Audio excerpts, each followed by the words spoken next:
नमस्कार दर्शक बंधु आज हेउची जून मास 14 तारिख शनिवार। आज दिन जकर टॉप 20 गुरुत्वपूर्ण खबर उपरे आसंतु नजर पकाइबा। भिडियोटी को शेष पर्यंत देखंतु, मात्र किछि समय मध्यरे जानि परिबे आज दिनर संपूर्ण खबर। ता पूर्वरु चैनल रे नुआ थिले चैनल को सब्सक्राइब करी पाखरे आसुथिबा बेल आइकन को ऑन करी रखंतु, एमिति प्रतिदिन लेटेस्ट न्यूज सर्वप्रथमे देखिबा पई। तबे आसंतु संपूर्ण खबर उपरे नजर पकाइबा। आजिर प्रथम खबर राज्यवासी को जोगाण विभाग रो बड़ उपहार। जन पोषण केन्द्र रे रिहाती दर रे मिलिबो राशन सामग्री। राज्य रे बीजेपी सरकार रो वर्ष पूर्ति उपलक्षे राज्यवासी को जोगाण विभाग देछि बड़ उपहार। प्रति पंचायत रे खोलिबो जन पोषण केन्द्र, रिहाती दर रे राशन सामग्री जोगाई देबे सरकार। एने खाद्य जोगाण मंत्री सूचना दैछन्ति। मंत्री कहिसन्ति पोषण केन्द्र रे सब्सिडी दर रे मिलिबो चाउळ, अट्टा, चीनी, लुण एवं डाली परी अत्यावश्यक सामग्री। पायलट प्रकल्प भावे 5टी पोषण केन्द्र खोलिबा पई योजना होइछि। मध्यमित वर्ग लोकन को एही योजना रे शामिल करा जिवो। योग्यता मापदंड कौन रहिबो से नै विभाग गाइडलाइन प्रस्तुत करुछि।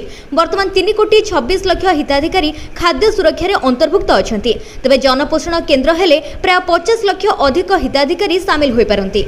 नंबर 2 स्कूल रे रहिबो मान परीक्षण रजिस्टर। मध्याह्न भोजन खाई मान परीक्षिबे अभिभावक। एणिकी मध्याह्न भोजन खाई मान परीक्षिबा पई कहा जायछि अभिभावक को। स्कूल रे मान परीक्षण रजिस्टर रखा जिवो। आसंता 18 तारिख रु स्कूल खोलिबो। स्कूल खोलिबा परे मध्याह्न भोजन को नै सतर्क होइछि राज्य पीएम पोषण यूनिट। शिशु बाटिका रु 10म श्रेणी जाय पिलांको मध्याह्न भोजन दिया जिवो। आ एही भोजन नियमित भाबरे अभिभावक माने खाई मान परीक्षिबो। जेभଳି पिलांको मध्याह्न भोजनर गुणवत्ता रे ह्रास न हुए सेथि लागि ध्यान दिया जिवो। एथि सहित रोषेई सामग्री रो एक्सपायरी तारीख ठारू आरंभ करी एहार मान को मध्य जांच करिवे प्रधान शिक्षक। एने विद्यालय एवं गणशिक्षा विभाग पक्षरु जिला शिक्षा अधिकारी को चिठी करा जायछि। विभाग पक्षरु कहा जायछि जे अनेक समय मध्याह्न भोजन रोषेई रे असावधानता अवलंबन हेउछि। एहार प्रोटोकॉल अनुसरण हेउ नाही। खाद्यर मान ठीक रहु नाही। अनेक समय खराब मानर खाद्य दिया जाउतिबा अभियोग मध्य हेउछि। तेनु एहार गुणात्मक मान वृद्धि पई अंटा भिड़िछन्ति राज्य सरकार। तेबे स्कूल खोलिबार प्रथम दिन रे जेभଳି कोनोसी छात्र छात्री मध्याह्न भोजनरु वंचित न हुअंती सेथि लागि ध्यान देबा पई तागिद करा जायछि। रोषेई पूर्वरु सहायिका पाचिकांकु रंधन सामग्री हस्तांतर कराजिवो। एहा पूर्वरु समस्त सामग्रीर जांच कराजिवो एवं नुआ सामग्री मध्य किणाजिवो। नंबर 3 गृहरक्षी एवं प्रतिरक्षा स्वेच्छासेवी भत्ता वृद्धि कले सरकार। रज उपलक्षे गृहरक्षी को देइछन्ति बड़ उपहार सरकार। गृहरक्षी सहित प्रतिरक्षा स्वेच्छासेवी भत्ता वृद्धि होइछि। मुख्यमंत्री घोषणा अनुसार गृहरक्षी मानकर दैनिक ड्यूटी कॉल अप भत्ता 612 टंका रु 623 टंका को वृद्धि पाइछि। एई वर्धित भत्ता परिमाण पिछला भाबरे 2025 जनवरी पहिला रु लागू हेबो। सेभଳି मुख्यमंत्री बेसामरिक प्रतिरक्षा स्वेच्छासेवी मानकर दैनिक भत्ता परिमाण वृद्धि करिछि। प्रतिरक्षा स्वेच्छासेवी मानकर दैनिक ड्यूटी भत्ता परिमाण 31 टंका रु 150 टंका को वृद्धि होइतिबा बेले दैनिक ट्रेनिंग भत्ता परिमाण 28 टंका रु 140 टंका को वृद्धि पाइछि। एही वर्धित भत्ता परिमाण पिछला भाबरे 2025 मे पहिला ठारू लागू कराजिवो। नंबर 4 लीग जमीर कमिला कन्वर्सेशन फी। एणिकी जमीर बेंचमार्क मूल्यर देबे मात्र 3%। लीज जमी को फ्री होल्ड करने को कमिला कन्वर्सेशन फी। एणिकी जमीर बेंचमार्क मूल्य 3% देवाक पड़िबो। पूर्वरु 10% कन्वर्सेशन फी देवाक पड़ुथिला। एने साधारण प्रशासन विभाग पक्षरु मध्य विज्ञप्ति प्रकाश पाइथिला। नंबर 5 सरकारी कर्मचारी को समयानुवर्तितार छाट। निर्धारित समय आसिबे, सर्वनिम्न 7.5 घंटा रहिबे। निर्देश दिया जायछि निर्धारित समय भितर ऑफिस रे पहुंची उपस्थान दियो। निर्धारित समय पूर्व भी ऑफिस छाड़ी परिबनी। 3 थर अध घंटा विलंब रे आसिले खातारु छुट्टी बा सीएल कटिबो। खाली एतिकी नुहे आगकू एआई कैमेरा जगिबो सरकारी कर्मचारी उपस्थान एवं गतिविधि को। तबे आरएफआईडी टेक्नोलोजी भित्तिक स्मार्ट परिचय पत्र जारी हेबो सरकारी कर्मचारी को। एही आई कार्ड को ऑफिस को प्रवेश एवं प्रस्थान समय पंजीकरण पंचिंग करने को पड़िबो। प्रथमे लोकसभा भवन एवं खारबेल भवन कर्मचारी पायलट प्रकल्प भाव में एआई कैमेरा एवं आरएफआईडी स्मार्ट कार्ड प्रचलन हेबो। तापरे राज्य सारा सरकारी ऑफिस रे एहाकू कार्यकारी कराजिवो। साधारण प्रशासन विभाग राज्यर समस्त सरकारी कर्मचारी तागिद भरा निर्देशनामा मध्य जारी करिछि। नंबर 6 3 दिन राज्य में प्रबल ढालिब वर्षा। समस्त जिले में घड़घड़ी सहित वर्षा नहीं चेतावनी। ତିନି ଦିନିଆ ପର୍ବ ଜୁନ୍ 14 ଅର୍ଥାତ୍ ଆଜିଠାରୁ ପହିଲି ରଜ ଆରମ୍ଭରୁ ହିଁ ଜୁନ୍ 16ରେ ଶେଷ ରଜର ସମାପ୍ତି ପର୍ଯ୍ୟନ୍ତ ବର୍ଷା ଲାଗି ରହିବ। ଆଇଏମ୍ଡି ଅନୁସାରେ ଆଗାମୀ 2 ଦିନ ମଧ୍ୟରେ ଓଡ଼ିଶାର କିଛି ଅଂଶରେ ଦକ୍ଷିଣ ପଶ୍ଚିମ ମୌସୁମୀ ବାୟୁର ଅଗ୍ରଗତି ପାଇଁ ଅନୁକୂଳ ପରିସ୍ଥିତି ରହିଛି। ଏଥିପାଇଁ ଆଜିଠାରୁ 17 ତାରିଖ ମଧ୍ୟରେ କୋରାପୁଟ, ମାଲକାନଗିରି, କଳାହାଣ୍ଡି, କନ୍ଧମାଳ, ରାୟଗଡ଼ା, ଗଞ୍ଜାମ, ନବରଙ୍ଗପୁର, ମୟୂରଭଞ୍ଜ, ବାଲେଶ୍ୱର, ଭଦ୍ରକ, ଯାଜପୁର, ସମ୍ବଲପୁର, ଢେଙ୍କାନାଳ, ସୁନ୍ଦରଗଡ଼, ଝାରସୁଗୁଡ଼ାରେ ପ୍ରବଳରୁ ଅତି ପ୍ରବଳ ବର୍ଷାର ସମ୍ଭାବନା ରହିଛି। ସେହିଭଳି ବାଲେଶ୍ୱର, ଭଦ୍ରକ, ଯାଜପୁର, କେନ୍ଦ୍ରାପଡ଼ା, କଟକ, ଅନୁଗୁଳ, ଦେବଗଡ଼, ସୁନ୍ଦରଗଡ଼, ଢେଙ୍କାନାଳ, କେନ୍ଦୁଝର, ମୟୂରଭଞ୍ଜ, ପୁରୀ, ଖୋର୍ଦ୍ଧା, ନୟାଗଡ଼, ଗଞ୍ଜାମ, ଗଜପତି, ସୋନପୁର, ବୌଦ୍ଧ, ନୂଆପଡ଼ା ଏବଂ ବଲାଙ୍ଗୀର ଜିଲ୍ଲାରେ 1 କିମ୍ବା 2ଟି ସ୍ଥାନରେ ଘଡ଼ଘଡ଼ି ସହିତ ବିଜୁଳି ଏବଂ ଝଡ଼ଯୁକ୍ତ ପବନ ହେବାର ଆଶଙ୍କା ରହିଛି। ନମ୍ବର 7 ରେଳବାଇରେ ତତ୍କାଳ ଟିକେଟ୍ ବୁକିଂ ଜୁଲାଇ 1ରୁ ଆଧାର ପ୍ରମାଣୀକରଣ ବାଧ୍ୟତାମୂଳକ। ଜୁଲାଇ 1 ତାରିଖରୁ ତତ୍କାଳ ଟିକେଟ୍ ବୁକିଂ ପାଇଁ IRCTC ୱେବସାଇଟ୍ କିମ୍ବା ଆପ୍ ମାଧ୍ୟମରେ ଆଧାର ପ୍ରମାଣୀକରଣକୁ ବାଧ୍ୟତାମୂଳକ କରାଯାଇଛି। ବର୍ତ୍ତମାନ ରେଳବାଇରେ ତତ୍କାଳ ଟିକେଟ୍ ବୁକିଂ ପାଇଁ ନୂଆ ନିୟମ ଆସିଛି। 15 ଜୁଲାଇରୁ ଆଧାର ଲିଙ୍କ ହୋଇଥିବା ମୋବାଇଲ ନମ୍ବରକୁ ପଠାଯାଇଥିବା OTP ଯାଞ୍ଚ ବି ଆବଶ୍ୟକ। ବର୍ତ୍ତମାନ IRCTC एजेंट माने टिकेट बुक करिपारिबे नाही। कन्फर्म तत्काल टिकेट बातिल करिबारे कोनोसी रिफंड मिलिबो नाही। जदि ट्रेन 3 घंटारू अधिक विलंब हुए अन्य रूट रे चले तबे संपूर्ण रिफंड मिलि पारे। सेहि भली गोटिए PNR रे सर्वाधिक 4 जण यात्रीक पई टिकेट बुक करा जाय परिबो। आधार व्यतीत अन्य परिचय पत्र यथा voter ID, PAN card, passport मध्य यात्रा समय रे वैध हेबो। नंबर 8 रेकर्ड भांगिला सुना एवं रूपार दर। सुना सर्वकालीन सर्वोच्च स्तर में पहुंची 1 लाख टंका पार कला। India Boolean and jewellers association अनुसार सुनार मूल्य 1715 टंका वृद्धि पाई प्रति 10 ग्राम पिछा 1 लाख टंका पहुंची। गतकाली सुनार मूल्य प्रति 10 ग्राम पिछा 97,000 टंका रही। तेबे रूपार मूल्य में वृद्धि परिलक्षित होईछि। रूपा दर में 742 टंका बढ़ी केजी प्रति 1,06,000 टंका को छुईछि। देखा गले आज भुवनेश्वर में सुनार दाम रही 1,01,000 टंका और 22 क्यारेटर दाम रही पाखापाखि 95,000 टंका। से भली मुंबई में 24 क्यारेट सुनार मूल्य 1,01,400 टंका और 22 क्यारेटर मूल्य 92,000 टंका। कोलकाता रे 24 क्यारेट सुनार मूल्य 1,01,100 टंका थिबा बेले 22 क्यारेटर मूल्य 92,950 होईछि। आज को मिसाई गत 2 दिन हला सुना दर लंबा डिया मारिछि। तबे ईरान उपरे इस्राएल आक्रमण पर विश्व में उत्तेजना देखा देथिबारु एहार प्रभाव सुनार दर उपरे बढ़ुछि।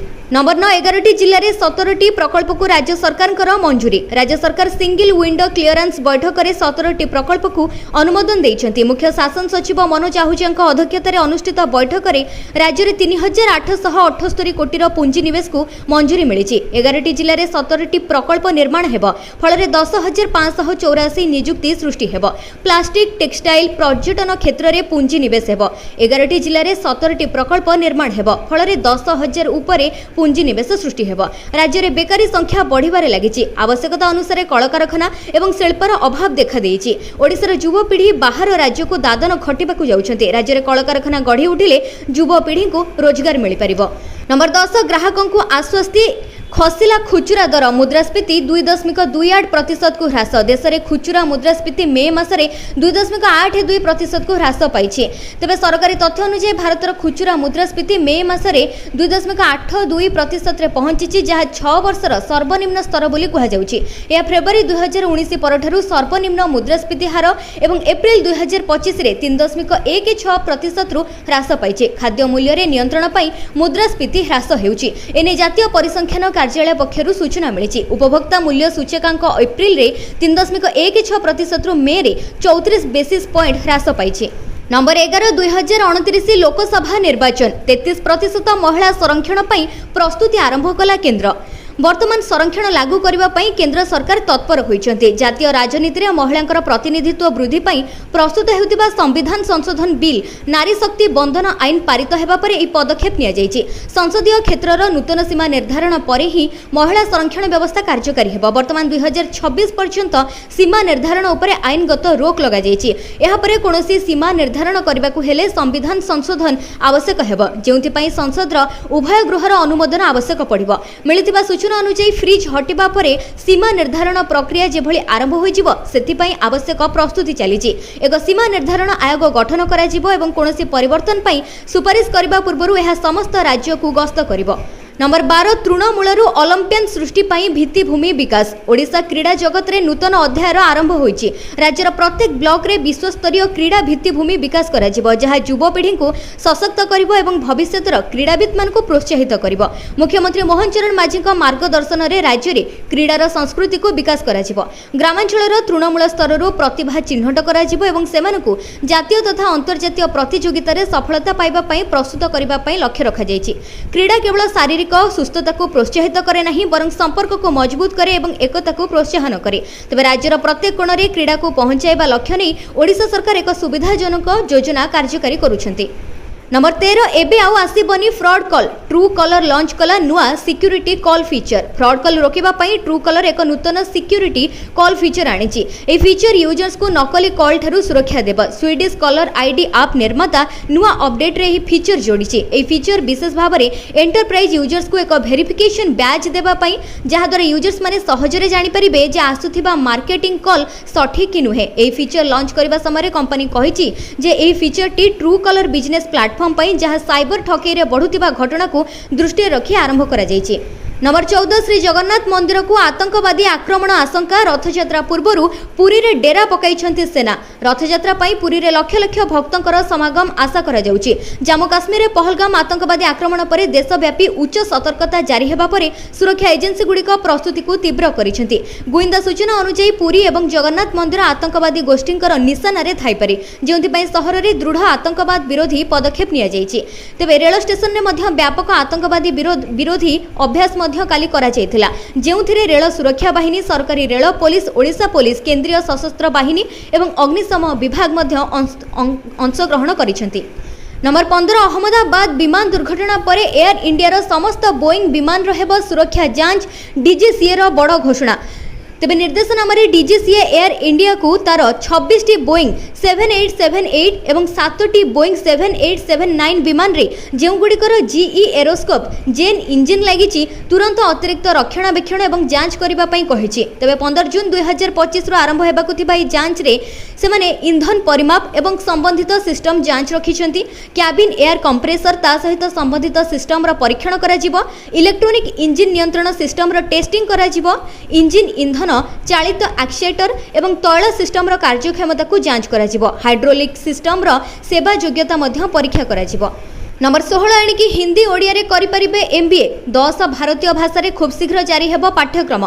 इंदिरा गांधी जातीय मुक्त विश्वविद्यालय गुरुत्वपूर्ण पदक्षेप आरंभ करिछि जहां अधीन रे एबे इग्नोरु हिंदी एवं ओडिया भाषा रे मास्टर ऑफ एडमिनिस्ट्रेशन करा जाय परिबो। ए परिप्रेक्षी रे इग्नो एक समारोह रे हिंदी एवं ओडिया रे एमबीए आरंभ करिबा पई घोषणा करिछि। एथि सहित एमबीए पाठ्यक्रम सामग्री भाव रे हिंदी रे प्रकाशित होइछि। से समय रे इग्नो अन्य भारतीय भाषा रे एमबीए पाठ्यक्रम आरंभ करिबा पई योजना करूछि जहां सारा देशर बहु संख्यक छात्र छात्री को लाभ देव। तेबे खूब शीघ्र 10टी अन्य भारतीय भाषा रे एमबीए पाठ्यक्रम इंटरनेशनल सेंटर रे आयोजित इग्नो द्वारा हिंदी एवं ओडिया रे आरंभ हेबा। नंबर 17 वयस्क एवं दिव्यांग हिताधिकारी को घरे नहीं पेंशन देव प्रशासन। राज्य सरकार बड़ घोषणा एनिकी दिव्यांग एवं वयस्क मान को घरे नहीं पहुंचाई दिया पेंशन। जो हिताधिकारी माने पंचायत कार्यालय को आसी पेंशन ग्रहण करने असुविधार सम्मुखीन होउछन्ति सेमान को घरे पेंशन पहुंचाई दिया। राज्य सरकार जिला सामाजिक सुरक्षा अधिकारी मान को मधुबाबू पेंशन योजना अधीन 80 वर्ष बा ताठू अधिक वयसर व्यक्ति एवं 80% बा तदूर्ध अक्षमता थिबा हिताधिकारी मान को घरे पेंशन पहुंचे व्यवस्था करने निर्देश देइछन्ति। नंबर 18 सुभद्रा योजना को नहीं आसिला बड़ खबर। जानतु सुभद्रा तृतीय किस्ती को नहीं सरकार तरफ कौन रही लाटेस्ट सूचना। ओडिशार अन्यतम लोकप्रिय गणपर्व आज रज अवसर में सरकार तरफ आसिला बड़ खबर। प्रथम थर पर राज्य सरकार रज पर्व को नियारा करिवे एही रज 3 दिन जाक। एने सरकार गुरुत्वपूर्ण घोषणा करिसेंति। सुभद्रा योजना ना रे सरकार पालिबे एथर रज जहां वर्तमान समय बड़ खबर रही। आज रजरे सुभद्रा तृतीय किस्ती को नहीं मध्य बड़ घोषणा करा जायछि। आज सुभद्रा दिवस ना रे रज पालित हेबो। एथर सरकारी स्तर रे मध्य रज पालन हेउछि। सरकार एने विधिवत भाव में निष्पत्ति नैछन्ति। उत्कृष्ट किशोरी सुभद्रा दिवस ना रे आज ठारू 3 दिन रज पालित हेबो। अन्यपटे आज सुभद्रा तृतीय किस्ती को नहीं जो खबर सोशल मीडिया रे घुरी बुलुछि आज रज अवसर में सुभद्रा योजना रे तृतीय किस्तीर टंका खाता को आसिबो किंतु कहि रखुछु कि आज तृतीय किस्ती टंका आसीबा नै कोनोसी सूचना दिया जाय नाही। पूर्व सूचना अनुसार वर्तमान सर्भे चली सर्भे परे आसंता राखी पूर्णिमा रे सुभद्रा योजना रे तृतीय किस्तीर टंका 5000 खाता को आसीबो। जो माने सुभद्रा योजना रे प्रथम किस्ती पाइथिले किंतु द्वितीय किस्ती टंका पाइ नथिले कोनोसी कारण पई रिजेक्ट होई जायतिला सेमानको मिलिबो दुईटी किस्तीर टंका 10000 एवं जो माने सुभद्रा पई आवेदन करिथिले किंतु कोनोसी कारण पई रिजेक्ट होई जायछंती तबे सर्भे परे पुणी थरे आपनको सुभद्रा योजना रे शामिल करा जिवो एवं सेमानको आसंता राखी पूर्णिमा रे एकाथरे तीनोटी किस्तीर 15000 टंका मिलिबो बोली सरकार घोषणा करिसेंती। तबे आपण माने हम कमेंट बॉक्स रे हमकु जणांतु आपण माने सुभद्रा योजना रे सर्वमोट केतोटी किस्तीर टंका पाइछंती एवं आपण माने केउ जिल्लारू हमर एही भिडियोटी को देखुचंती। नंबर 19 एटीएम रु एबे उठाई परिबे पीएफ रो टंका जानतु संपूर्ण प्रक्रिया। वर्तमान एटीएम रु पीएफ रो टंका उठाइबा पई हेले आपनको यूएएन लिंक करबा को पड़िबो। ए सुविधा पई आपनकर अकाउंट नंबर को एक्टिवेट करबा को पड़िबो। एथि सहित आपनकर बैंक अकाउंट आधार नंबर एवं मोबाइल नंबर पीएफ अकाउंट सहित लिंक हेबा जरूरी। ईपीएफओ स्वतंत्र निकासी कार्ड जारी करिबो जहा डेबिट कार्ड भली काम करिबो। ए कार्ड आपनकर पीएफ अकाउंट सहित संयुक्त हेबो। तबे निकासी कार्ड व्यवहार करी आपण जे कोनोसी बैंक रो एटीएम रु सीधा पीएफ रो टंका उठाई परिबे। एथिपाई ऑनलाइन क्लेम फॉर्म पूर्ण करिवार आवश्यकता नाही। एटीएम व्यतीत यूपीआई माध्यम रे मध्य पीएफ रो टंका उठाइबार सुविधा उपलब्ध हेबो। यूपीआई एप्लिकेशन माध्यम रे आपण टंका सीधा सळख निज बैंक अकाउंट को ट्रांसफर करि परिबे। प्रारंभिक भाबरे आपण निज पीएफ अकाउंट रे जमा थिबा मोट राशि रो 50% पर्यंत उठाई परिबे। जरूरी स्थिति जेभली कि चिकित्सा घर किणा ऋण परिशोध विवाह किंबा बेकारी आदि कारणरू टंका उठाइबारे एथिरे सुविधा मिलिबो। नंबर 20 शताब्दीर सबुठारु बड़ आविष्कार जापान साकार कला आर्टिफिशियल ब्लड रो स्वप्न। कल्पना करंतु एक एभली दुनिया जेउठी सबु हॉस्पिटल सबु एम्बुलेंस एवं सबु युद्ध क्षेत्र रे बिना रक्त परीक्षा रे बिना शीतल भंडार रे आवश्यकता अनुसार तुरंत रक्त उपलब्ध करा जिवो। यह साइंस फिक्शन रो कथा नुहे जापानी वैज्ञानिकंकर ऐतिहासिक अनुसंधान आमको ही वास्तवतार निकटतर करिछि। जापानी गवेषक माने एभली कृत्रिम रक्त आविष्कार करिसेंती जहाकू बिना ब्लड ग्रुपिंग रे काहारी ठारे मध्य चढ़ा जाई परिबो। ए आविष्कार ना केवल चिकित्सा जगत रे क्रांति आनी परिबो बरं जरूरीकालीन परिस्थिति रे हजार हजार लोकंकर जीवन बंचाई परिबो। रक्त देबा जरूरीकालीन चिकित्सा सर्जरी दुर्घटना चिकित्सा आवश्यक स्थले सेनार जीवन मध्य रक्षा करि परिबो। हेले एही प्रक्रिया सहित अनेक मध्य सीमा निर्धारण करा जायछि। रक्तदातांकर रक्त ग्रुप रोगींकर रक्त ग्रुप सहित मिसिबा आवश्यक। एहा छडा रक्त को ठंडा तापमात्रा रे सुरक्षित रखिबाक मध्य पड़िबो एवं एहार उपयोगिता मध्य सीमित समय पई हेबो।